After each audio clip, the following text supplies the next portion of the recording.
Herkese merhabalar, ben Huri. Huri Metek Mutfak'ta kanalıma mutfağıma hoş geldiniz.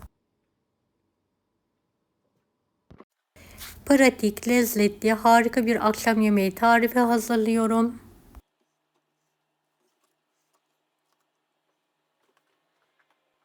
Evet, akşam yemeğine tek başına yeter.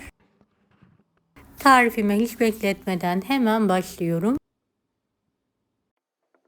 250 gram dana kuşbaşı etim var. Üzerini geçecek kadar su ilavesi yapıyorum. Düdüklü tencerenin içine aldım. Kapağını kapatarak yumuşayana kadar haşlamaya bırakıyorum. Evet, kontrol ediyorum etimi. Hafif bir şekilde yumuşamış. Yarım şişe maden sodası ekliyorum. Daha hızlı yumuşatabilmek için. Kapağını kapatarak yumuşayana kadar pişirmeye bırakıyorum. Evet, üzerindeki pide için 2 su bardağı unu tezgahın üzerine alıyorum.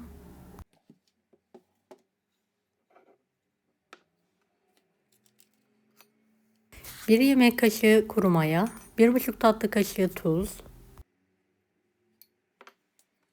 2 tatlı kaşığı toz şeker,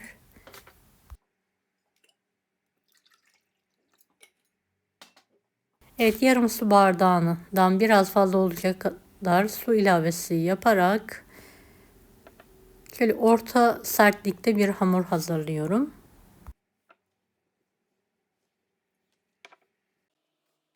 Beni hangi ülkeden veya şehirden izliyorsunuz merak ediyorum. Yoruma yazarsanız sevinirim.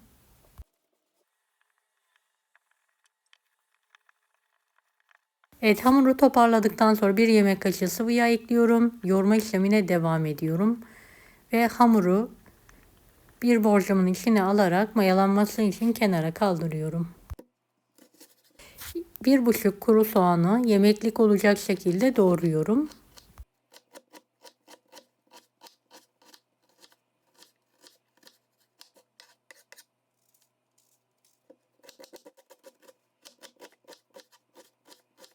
Soğanınız küçükse 2 tane de kullanabilirsiniz. Büyük olduğu için 1,5 kullandım.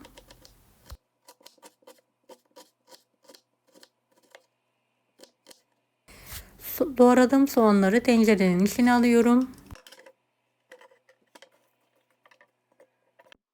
Bir parça tereyağı ekliyorum. Biraz da sıvı yağ ekleyerek kokusu çıkana kadar kavuralım.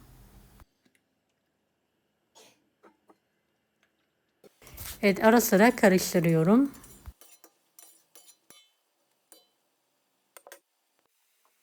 Evet, mis gibi soğan kokusu geldikten sonra yumuşayan etlerimin fazla suyunu süzerek tencerenin içine alıyorum.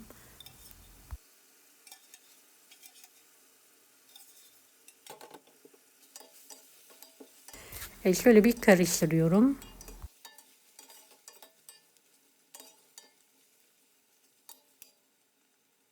Kapağını kapatarak birlikte pişirme işlemine devam ediyorum. Suyu azalmış. Azar azar kenara ayırdığım et suyundan vererek pişirme işlemine devam ediyorum.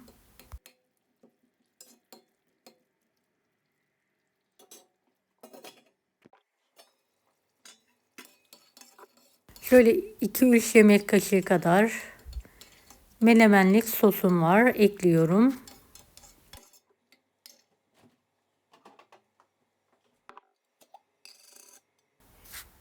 Yarım yemek kaşığı biber salçası, 1 yemek kaşığı dolusu domates suyu ekliyorum. Birlikte pişirme işlemine devam edelim.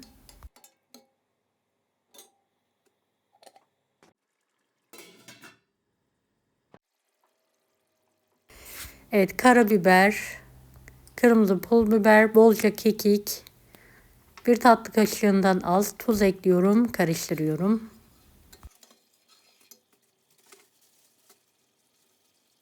Evet, buzlukta şöyle bütün olarak yazdan attığım biberlerim vardı, ilave ediyorum. Bu aşamada ocağın yüksek ayara getirdim. Şöyle küçük bir poşette domateslerim var, hurma domateslerim, karıştırarak şöyle 1-2 dakika yüksek ateşte kapağı kapalı bir şekilde kavuruyorum.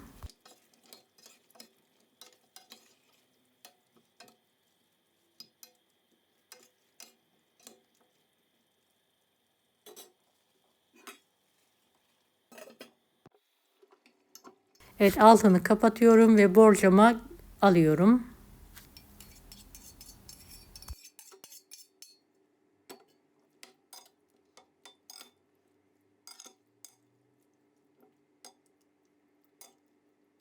Şöyle kaşıkla üzerini düzeltelim. Evet, sıcak fırına veriyorum. 190 dereceli fanlı fırına hamurumu aşana kadar pişirmeye bırakıyorum. Kabaran hamurumu tezgah üzerine alıyorum. Bir beze haline getiriyorum.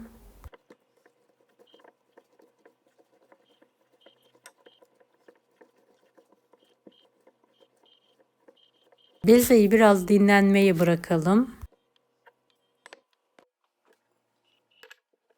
Dinlendirdiğim bezeyi merdane yardımıyla tepsinin büyüklüğünden biraz fazla olacak şekilde açıyorum.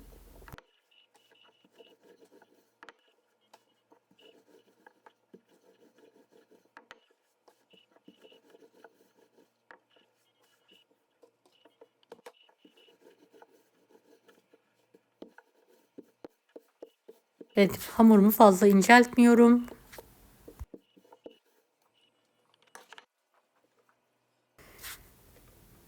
Evet, biraz pişik gelmiş, kenarlarını oklavayla büyüterek tepsinin üzerine alıyorum.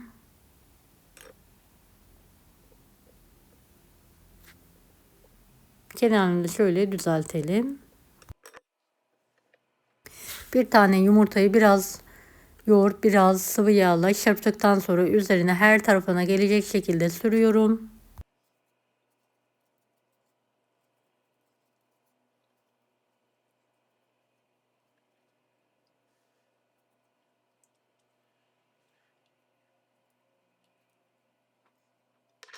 En son susam serpiyorum ve 190 dereceli fanlı fırında üzeri şöyle balon gibi kabarıp kızarana kadar pişirmeyi bırakıyorum.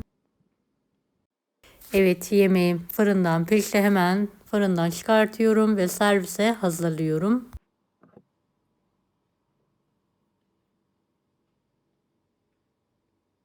Evet, hiç soğutmadan pidesini keserek ikrama hazırlayalım.